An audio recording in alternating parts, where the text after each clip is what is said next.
আসসালামু আলাইকুম। পবিত্র জুম্মা মোবারক। কেমন আছেন সবাই?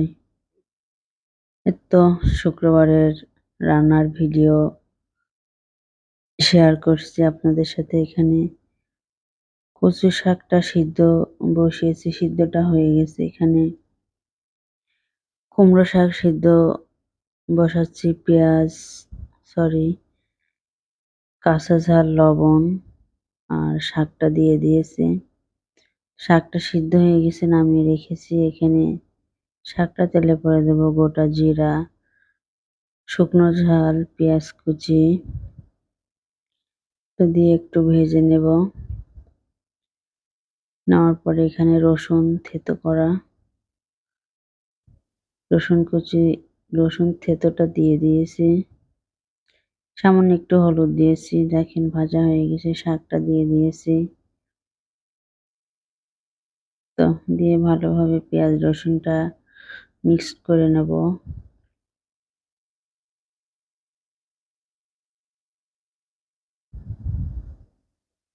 মিক্সড হতেই আছে। এখানে কচু শাকটা তেলে পরে দেব। কড়াইটা আসলে ধুইনি ইচ্ছা করে। তো এখানে সেম ভাবে গোটা জিরা, শুকনো ঝাল, পেঁয়াজ দিইনি। এখানে কচু শাকটা খালি রসুন দিয়েই দিয়েছি। তো কচু শাকটা দিয়ে দিয়েছি। কচু শাকটা খেতে অনেক মজা হয়েছে। তো 2 রকম শাক ভাজি, গরুর মাংস, এখানে মশলা, পেঁয়াজ কুচি, গোটা গরম মশলা, আদা রসুন বাটা, ঝালের গুঁড়া, জিরার গুঁড়া দিয়ে একটু মাংসটা দিয়ে দিয়েছি। আজকে মাংসের ভিতরে একটু চর্বি ছিল। দিয়ে ভালোভাবে মিক্স করে নেব। নেওয়ার পরে মাংস থেকে যে পানিটা বেরিয়েছে সেই পানিটা দিয়ে